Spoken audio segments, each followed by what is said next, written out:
Hello everyone, I'm Kibin Alleyne and today is Tuesday, January 16th. You are now watching Open, a program that brings the Bronx and New York City straight to you. Don't forget to stay connected with us via social media at BronxNet TV. In February 2023, Council Member Althea Stevens passed a resolution that officially acknowledges February 15th as Black Girl Magic Day in the city of New York.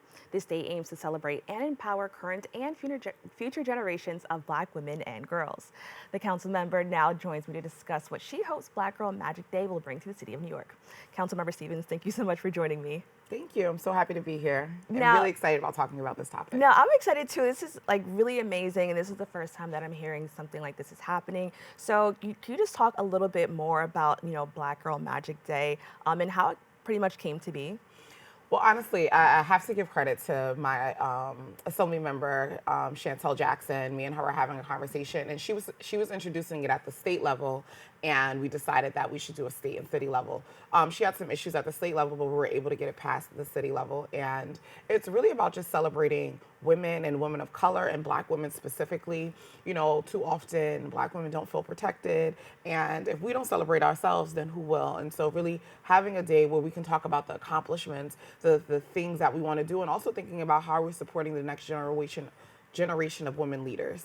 Now, what steps brought us to celebrate a day for Black Girl Magic? It has been a term that we've heard for quite some time, and it was generally, meant to just bring about positivity, just in our community. So, can you just talk about maybe the steps that was taken to make sure that we could actually celebrate this day? I mean, I think about it. It's true. It's about celebrating positive attributes of Black women across the city.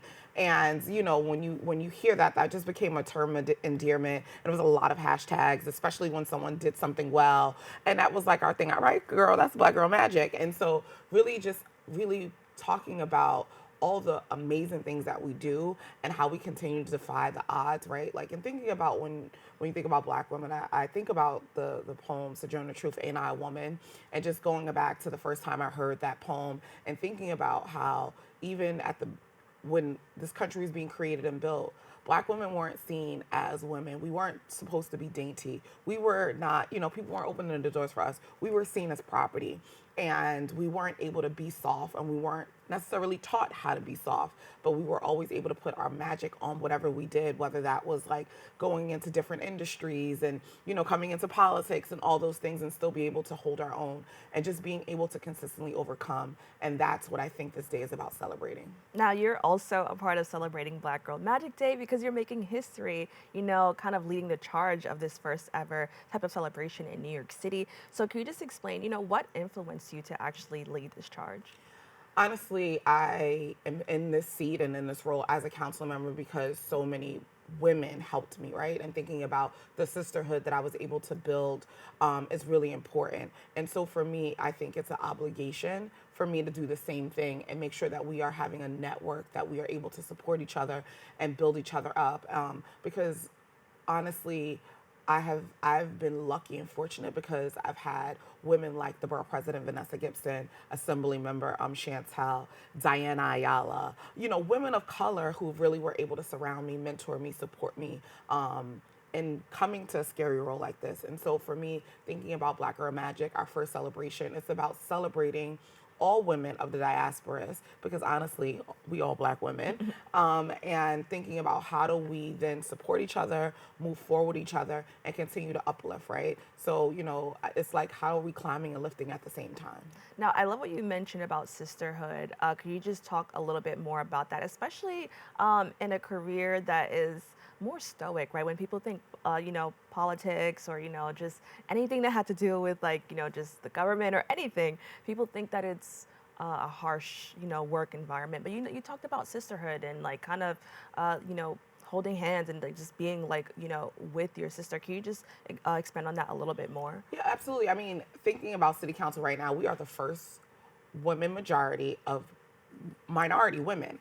And that's a beautiful thing. And just thinking about what we've been able to accomplish in the last 2 years, we were able to get through a maternity health package, right? And thinking about these weren't new, that's not a new issue. That's something that we've been talking about for a number of years, where Black women specifically die at much higher rates during childbirth. And so we were able to pass significant legislation to really kind of combat that, right? We also did a menstrual package, right? trying to make sure that women have access to the supplies that they need once a month, and figuring out how do we make sure they have the things that they need. These aren't new issues, but when you have women in charge, we actually lead just differently, to make sure that we're helping everyone. Even when we talk about childcare, right? That is not a woman's issue, that's a family issue. But it took us to be in office to make that an issue and really highlight it. And so, in council, we are a sisterhood. We work together. We're about building and collaborating, because that is what women have to do. We've always had to collaborate. And even when you think about when men are in charge, they always say behind every good man is a great woman. And that's the reality of what it is. And so now we have women who are leading the charge and really leading forward. And even just to shout out, thinking about in city council now, we have a all women leadership. That has never happened. We have a Black woman speaker, Adrienne Adams, our new majority leader, who is from the Bronx, Afro-Latina, Amanda Farias, and our majority whip, Sylvina Brooke Powers, which is amazing. And it's thinking after 400 years of the city having a city council, never having it led by women and women of color. And so that's what the sisterhood looks about. Like, how are we supporting each other and really building off of all of our qualities, right? We all come in with all these different skills and assets, and we see those assets, and instead of like seeing it as a competition, how are we seeing it and supporting each other? Now, what could this mean for the future generations? And, what could this mean for young, women and girls right now? I think my hope is for young girls to see women working together. Honestly, I remember coming up and being a young professional, not just in council, but just a young professional, sometimes women weren't nice to me, right? And I don't want that to be another woman's experience, right? How do we make sure that we're not the only one? Sometimes women will get in spaces and feel like they want to be the only one, and that shouldn't be the case. For me, it's like, how am I not only opening the door, but kicking in the door and bringing those folding chairs so everybody can have a seat at the table? Now, what can we do, or, in what ways do you hope Black Girl Magic Day continues to grow? I really just hope that it continues to grow across the city, where people could understand. And one, it's every day, right? When we talk about Black History Month, Black history is every day, every month, and all the things. And I want women and women of color, and Black women specifically, to understand you need to celebrate yourself every single day. It is okay for you to not take on the world and take on every burden. When you look at what happened to Professor Gray at Harvard, that was a misfortune, right? And people really trying to discredit a Black woman. And so I think it's for us to make sure, one, how do we support that and make sure that we counter the things that's being said around like plagiarism and all those things. Black women are never given anything. So for someone to say that they're underqualified or things like that, and those are things that are often said about Black women, like, oh, you're there because of affirmative action.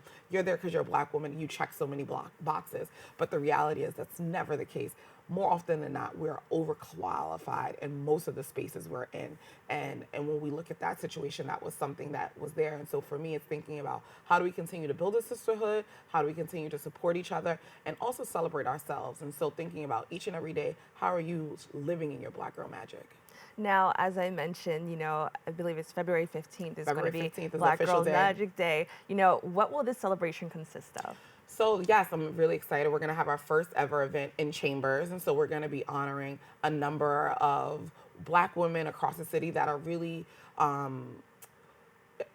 doing the work, but not necessarily getting recognized for it, because that's the other thing. I think so often we go to the folks who are always in the spotlight, or we see, but there's a lot of women who just kind of do the work quietly and supporting and doing the things that need to get done. And we really want to use this day to really uplift and support them and say, get out those shadows, come in the front, and let everybody know about the Black Girl Magic that you're really possessing. Because I think that's some of the secret sauce that Black women have. We don't necessarily need the spotlight. We are okay with being in the background, but how do we now bring the work that we're doing to the forefront? And how can people who are watching just support maybe people who, aren't Black girls? Because I think you don't have to be a Black girl to celebrate and support Black Girl Magic Day. So what can other people do to support, this event? I think even when I'm thinking about the event and thinking about women, especially Black women and women of color in the background, how are we making sure that we're creating space for them and feeling comfortable to walk into their power and be there? And so thinking about, if there's someone you see working hard, have you acknowledged the work that they've done? Are you uplifting the work that they're doing? Those are the things that we should be and could be doing, but we don't do it enough. And even thinking about men, how are you supporting the women around you, right? How are you being a true ally and making the space for them? Because they're part of this process as well of making sure that we're supporting women and the way we support them. So really, this is something that's not about being exclusive or just helping a certain group of women. I think this is about celebrating all women.